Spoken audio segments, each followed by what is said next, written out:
sebagaimana kita ketahui, hak anak dalam Islam itu hak hidup, hak tumbuh. Setiap anak memiliki hak untuk hidup dan berkembang secara optimal sejak dalam kandungan hingga dewasa, termasuk hak mendapatkan nutrisi dan perawatan yang baik. Ini sesuai dengan pasal Undang-Undang Nomor 23 Tahun 2002. Setiap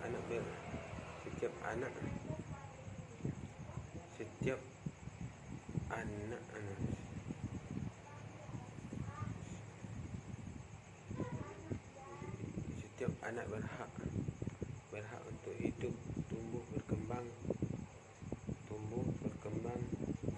berpartisipasi secara wajar sesuai dengan harkat martabat kemanusiaan, serta mendapat perlindungan dari kekerasan dan bisnis. Menurut saya, hak dan perlindungan anak menurut Islam sudah terkoordinir dalam Undang-Undang Nomor 23. Jadi kalau sebagai contohnya gini, pada pasal 33 ayat 1 Undang-Undang Nomor 23 Tahun 2022, dalam hal ini orang tua tidak cakap melakukan perbuatan hukum atau tidak diketahui tempat tinggal atau keberadaannya, maka seorang atau badan hukum yang memenuhi persyaratan ditunjuk sebagai wali dari anak yang bersangkutan. Ini sebagaimana di dalam hukum Islam. Jadi kalau misalnya orang tua itu mengalami kebodohan, tidak cakap itu kebodohan atau tidak pantas untuk melaksanakan perbuatan hukum, maka perwaliannya diserahkan kepada hakim sesuai dengan dalam kitab fikih, yang mana anak yang tidak tahu orang tua kandungnya, maka yang menjadi walinya adalah hakim. Jadi kalau menurut saya sudah terkoordinir atau sudah sejalan, terkoordinir antara undang-undang dan hukum Islam. Anak angkat, jadi perbedaan anak angkat dan anak hukum, status anak angkat dan anak hukum syar'i menurut Islam. Dan menurut hukum Islam, anak angkat hanya sebatas hubungan kasih sayang. Jadi anak angkat itu hanya sebatas hubungan kasih sayang,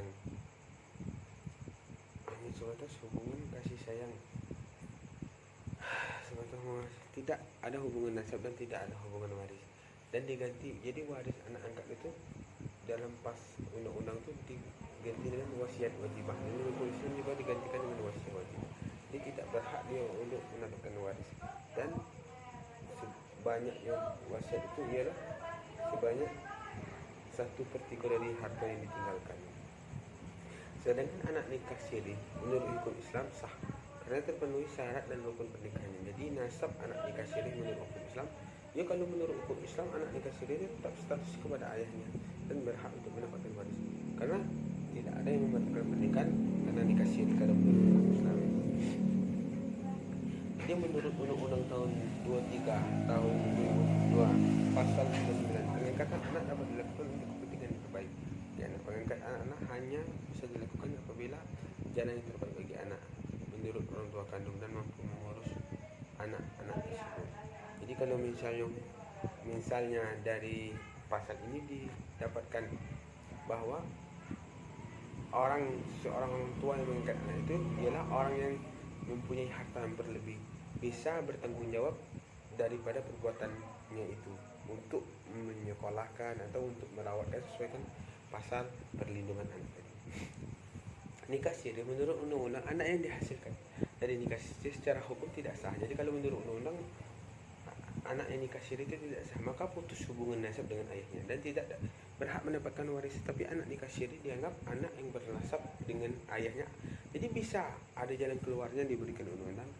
Seseorang anak nikah yang dihasilkan dari nikah siri itu bisa bernasab kepada ayahnya apabila ayahnya mengakui dengan putusan pengadilan atau dengan hasil tes DNA. Kalau ayahnya mengakui, maka nasabnya itu kembali kepada ayahnya dan status kewaliannya tetap ayahnya, dan status dan berhak untuk mendapatkan waris. Ya, seterusnya teori hukum Islam. Teori hukum Islam sangat berperan dalam pembangunan nasional, karena pada dasarnya undang-undang di Indonesia berdasarkan teori hukum Islam. Contohnya di dalam undang-undang tahun nomor 23 tahun 2004 tentang PKDRT Jadi contohnya tentang PKDRT, yang mana pasal ini tentang penghapusan kekerasan. Jadi Undang-Undang Nomor 23 tahun 2004 ini tentang penghapusan kekerasan dalam rumah tangga. Sesuai dengan yang ada di dalam Quran tentang kekerasan di dalam rumah tangga di surah An-Nisa dan makasih syariah di surah An-Nisa ayat 34. Dan makasih syariahnya yang mana pernikahan sebenarnya dilakukan supaya terjadinya kasih sayang yang terdapat di dalam surah Ar-Rum ayat 21. Jadi penerapan undang-undang dulu juga adalah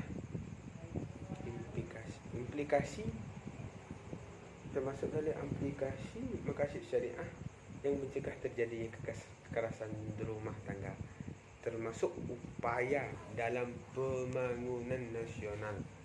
Karena pada dasarnya seandainya rumah tangga atau suatu keluarga terjadi dengan hidup rukun, maka pembangunan sumber daya SDM-nya maka bakalan berkembang lebih baik dan lebih banyak dan lebih bisa untuk menjadi negara maju yang akan datang. Nah, seterusnya Perda tentang penyelenggaraan pendidikan, Perda nomor 5 tahun 2024. Perda ini, jadi kalau Perda di Menang itu ada Perda tentang penyelenggaraan pendidikan, Perda nomor 5 tahun 2024. Perda ini mengatur tentang kualitas hidup masyarakat. Jadi kalau pendidikannya tentang kualitas hidup, pada dasarnya Perda sangat berpengaruh dalam pembangunan nasional karena memberikan kerangka hukum dan kebijakan yang spesifik untuk daerah. Contoh Perda pendidikan untuk daerah. Jadi sangat membantu seandainya dia itu lebih spesifik pada daerah-daerah yang dinaunginya. Jadi tidak meluas. Contoh Perda Merangin tentang pendidikan tadi, dia khusus untuk di Merangin lah. Jadi mungkin itu yang dapat saya sampaikan. Wassalamualaikum warahmatullahi wabarakatuh.